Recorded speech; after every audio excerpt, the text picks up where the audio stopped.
You know, when we do these title searches, and as real estate agents, we review these preliminary title reports, and we look at that, we see sometimes there's liens on there that maybe the homeowner wasn't even aware of. Yes. First of all, what do they need to do to find out about a lien? Let's talk about that first. This is Las Vegas Real Estate Now with local real estate expert Harvey Blankfeld. Yeah, and that's available for anybody because it's recorded information, right? Yeah, and public information. Yeah, and I think that's where the surprises come from. They don't realize something's been recorded against their property. So anyone can ask for this information on their property or properties. Right. And if there's anything that shows up, that's where it's going to be. So they can reach out to you and get it, or and they can go to the recorder site and see stuff too. They can but that might be complicated for some people. It is. I would just say come to the title company. We pull it within minutes. So if you want a lien report, as you're going to hear Janelle talk about this, if you want one, just text the word lien to me, and I'll put you in touch with Janelle. She'll help you get it. Yeah, and for sure. We'll just get it for you. Okay. Yeah. Okay. So how do we clear these things up? How do we? Let's say I discovered there's a mechanics lien on my property. I had no idea. Yeah. Well, and just understand that is eventually going to have to be paid if you sell your house. Right. So at some point, it has to be taken care of. When we close transactions, these liens must be cleared. Yes, that's our job is to make sure it's cleared.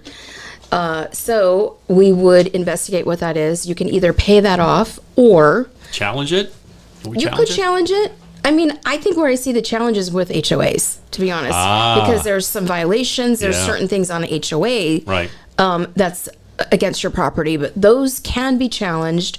Those can be negotiated down. Okay. Yes. So I would definitely try and do what you can on that aspect of it. Yeah. If not, and those are things that you feel, yes, they are valid, those can be paid off during escrow as well. Yeah. But I mean, if you're not in a sale, you're not in a transaction, just try and clear those up because they're going to need to be. Eventually, you're going to have to pay it. You might as well knock it out. Now, if you're close to the point where you're ready to sell the property, sometimes buyers kind of panic when they see that. And they go, hey, there's a lien on. Don't worry about it. It's going to get cleared at closing. We're going to get that cleared. That's in your contract that protects the buyer from the seller leaving some lien on the property. The property's delivered free of liens. Yeah, other and that's than title insurance. the taxes and so forth. So exactly.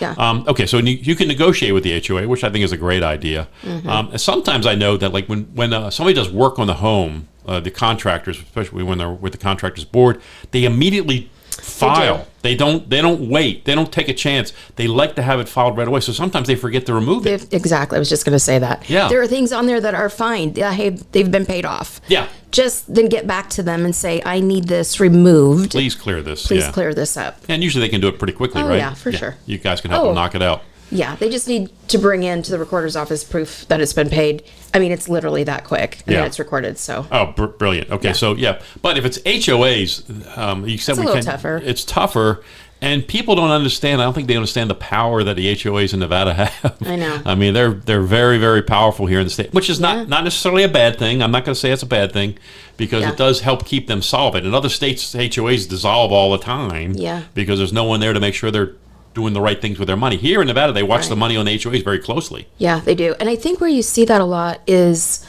maybe even on rental properties where the yard isn't taken care of. So I'm not talking about something that is so catastrophic to your property, but sometimes it's those little things that you can clean it up. Yeah. That's what you go in and negotiate and say, I've already done and I've handled all of that. Yeah. So that's where the negotiation comes in, and when you fix it. Yeah, because the power that the HOA wields is a fine. Usually, that's what they do. They'll throw a fine at you, and if you don't pay it, they're going to apply a lien. They will. And some are nastier than others. Yeah. Some of them are tougher than others. But the ombudsman's office is a pretty good resource for people if the challenge doesn't get heard properly or they don't feel like they're being heard. So you can contact the Nevada State Ombudsman's Office for HOA-related matters, and they'll help you. Yeah. They'll help you dig into the problem that you might have with your HOA. I know I deal with them because we have a small HOA, and I'm left in charge of that, somehow. Sometimes it's don't be intimidated. It seems intimidating, but it's sometimes a very easy solution. The people there are very nice. I mean, when I call them and they say, hey, you forgot to file this or that, I say, okay, let me file it. And then they say, okay, cool, you're set, and that's it, and we're good. Yep. But some HOAs, I mean, look, let's face it, HOAs, some of them are run very well. They're very efficient. They're nice. They're user friendly or whatever. The residents like the HOA, and others are run like a little tiny government. I know. Others and are running. I'm sorry that they are. Yeah, for you. that's the way it is. I mean, it's like, oh my goodness. And then there's like a sergeant at arms, and he's going to go around. And there's that guy or that lady who likes to walk around the neighborhood and make little notes about everybody's violations. Yeah. And again, not necessarily a bad thing, but it can be challenging to deal with that. Sometimes we forget those little things that need to be done or taken care of, right? Yeah. It's not horrible. It's just a reminder. That's their job, is to remind us, and then when we comply and we get it taken care of, then we're good. Yeah, absolutely. I mean, look, I think it's. But here's the key takeaway for you guys as you're listening to this, and you're listening to Janelle talk about this. The idea for me to you would be simply this: listen, if you have a home, you own a home, pull a lien report every now and then just to take a look to see if somebody's done something. Plus, also there are people out there, particularly if you own a home outright or own a piece of land outright, you got to keep a close eye on that. You do. And I'm going to throw just another wrench in this. Please. Because what we will see from time to time is an IRS lien. Oh, my. And those are the ones that, it fits Bob Smith. Right. Oh, There's my. Yeah. a lot of Bob Smiths. Yeah. And it's the one Bob Smith that owns $50,000. Well, they throw it on all the properties that have Bob Smith. Yeah. And we've seen this time and time again. Yeah. So we will see that, and then we go, let's clear it. It's not you. Right. Here's a form. We'll get that taken care of. But it will happen, and it'll shock you. Yeah.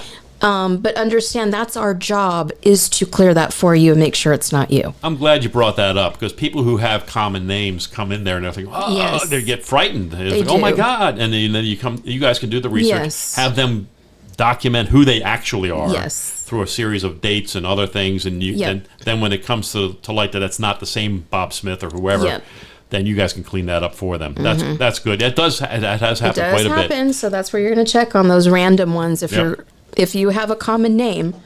I think I would just do it.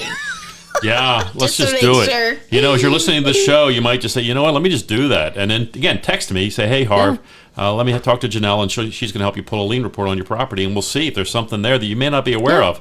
The other thing is that you can contact Clark County. They do a wonderful job of letting you know when anything's been applied to your property, and you can register your property and your personal name with the county. Anytime anything's been recorded against it, they'll let you know. Yep.